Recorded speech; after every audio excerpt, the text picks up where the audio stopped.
Have you been thinking about selling your home and you're wondering, do I really need a real estate agent? Because lately there are community pages that are flooded with comments like, if you've got a nice home, it'll just sell itself, or save yourself thousands and sell it yourself. Don't pay that commission. Sounds tempting, right? But before you take that leap, let's talk about what really goes into selling a home and why the "it will sell itself" idea may cost you far more than you think. Before we dive in, just a quick introduction. I'm Summer Harold Hoffman, a licensed real estate agent based on the northern Gold Coast of Queensland, Australia. Today, I wanted to break this topic down in simple terms for you. No jargon, no sales pitch, just an honest chat about what's really involved in selling a property, the risks and rewards of doing it yourself, and the facts behind why hiring the right agent can actually put more money into your pocket even after commission. Number one, let's start with pricing because this one can actually make or break your sale. Now, platforms like realestate.com or Domain will give you an estimated price range, but the platforms can't actually assess your home's true market value. They don't see any renovations that you've done, your location nuances, or current buyer demand. This is where professional agents bring value. We analyse recent comparable sales, local trends, and buyer behaviours. But the real key, a solid, proven pricing strategy that is discussed with you before your home even hits the market. That way, if the time comes to adjust the strategy, it's not a shock or a backtrack. You already know the plan, the why behind it, and the next steps. You stay informed and empowered because after all, it's your property and your decision. Number two, strategic marketing. This is about so much more than just popping your home on a few portals and hoping for the best. A good agent will actually create a customized strategy that gets your property in front of not just lots of buyers, but the right buyers. That means listing on the major portals such as realestate.com and Domain, as well as affiliated platforms such as eXp Realty and Homely, combined with targeted social media advertising, email and phone marketing, and even printed media like flyers and brochures.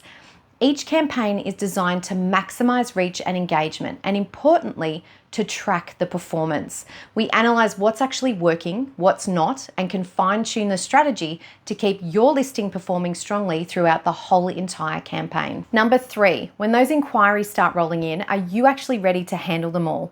Because between emails, calls, SMSs, inspection bookings, it can quickly become a full-time job. Then there's qualifying the buyers, asking questions like, do they have finance pre-approval?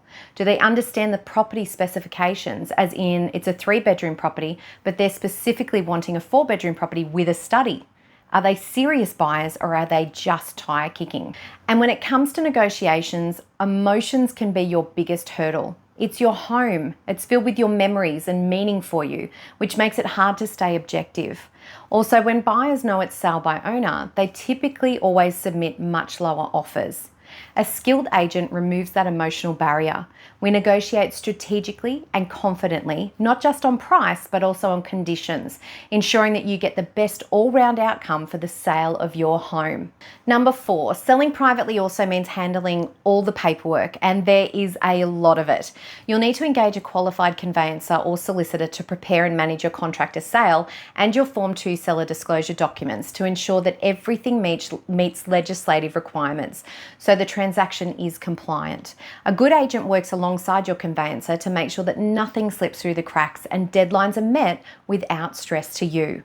5, you've probably seen posts online or heard conversations where people are saying, why pay an agent to sell your house? Just sell it yourself and save yourself thousands on commission. And look, on paper that sounds amazing, but let's actually look at what the data says. In Queensland, some industry data suggests that around 1% of homes are sold without an agent and can sell for around 5 to 10% less on average. So if your home is worth, say, $700,000, that could mean missing out on $35,000 to $70,000 from your end, even after factoring in commission savings. International research backs that up too. Studies in the US found that homes sold by owners typically achieve less than the agent-assisted sales, often by tens of thousands of dollars. Even when the price difference narrows after adjusting for things like property type and location, it still comes down to how well the sale is executed, which comes back to those essentials being marketing, negotiation, follow-up, and buyer reach. And that's the key point. It's not that a private seller can't achieve a great result, it's that most don't have the same time, tools, knowledge, or market access as a full-time real estate agent does. So while saving commission might sound appealing up front, the bigger picture often shows you could actually walk away with more in your pocket by having the right agent in your corner. Number 6, let's have a really brief chat about choosing the right agent. I always encourage people to interview at least 2 or 3 different agents from different agencies, whether it's the flat fee of $5,000 agent, the 2% agent, the 3% agent. Ask yourself, which one do you truly believe will work the hardest for you? Which one will communicate clearly, reduce your stress, and genuinely care about getting you a fantastic outcome? Which one will be worth their commission, and who can provide the data and the evidence to back that up? Now, many sellers tell me that they value an agent who is not only reliable, but also relatable. They're approachable and easy to talk to, someone knowledgeable who feels genuine and authentic. At the end of the day, the agent you choose will be representing you and your biggest asset. So you want to know that they'll communicate effectively and connect with buyers, not just sell to them. If you'd like more specific answers on what to ask agents when interviewing them, check out my other video on how to choose the right real estate agent. On a personal note, when I sold my last property, I was working full-time in the education field.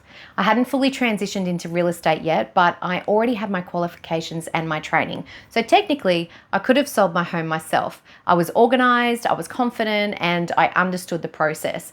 But this just wasn't a property to me. It had been my home for 10 years. I'd poured so much hard work and money into fully renovating it over the years. And at that stage, my son had spent 3/4 of his life also growing up in that house.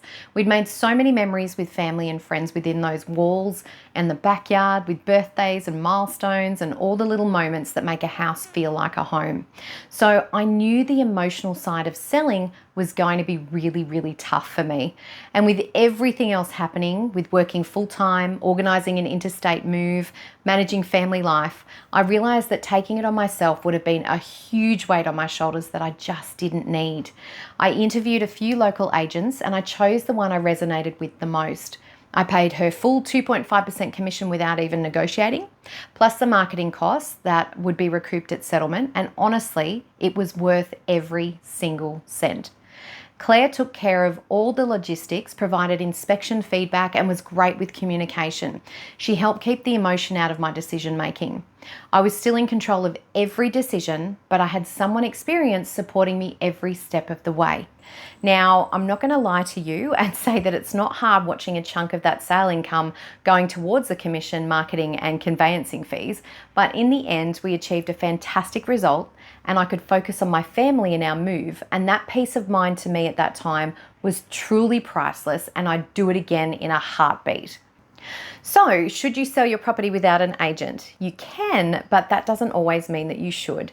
If you've got the time, skills, patience, and the confidence to handle it all, then by all means, go for it. But if you value guidance, strategy, and peace of mind, then partnering with and investing in the right agent might be one of the smartest financial decisions that you make. Because at the end of the day, it's not just about selling a house. It's about protecting your biggest investment and making the journey as smooth and as rewarding as possible for you. If you're planning a move and you want to chat about how to get the best outcomes for your sale, then let's have a conversation. I'm always happy to share honest advice to support you in getting the best outcomes. Once again, I'm Summer from Summer & Co Property, and I help homeowners just like you sell with confidence and achieve fantastic results. I'll chat with you soon. We got you covered, selling dreams and homes like no other.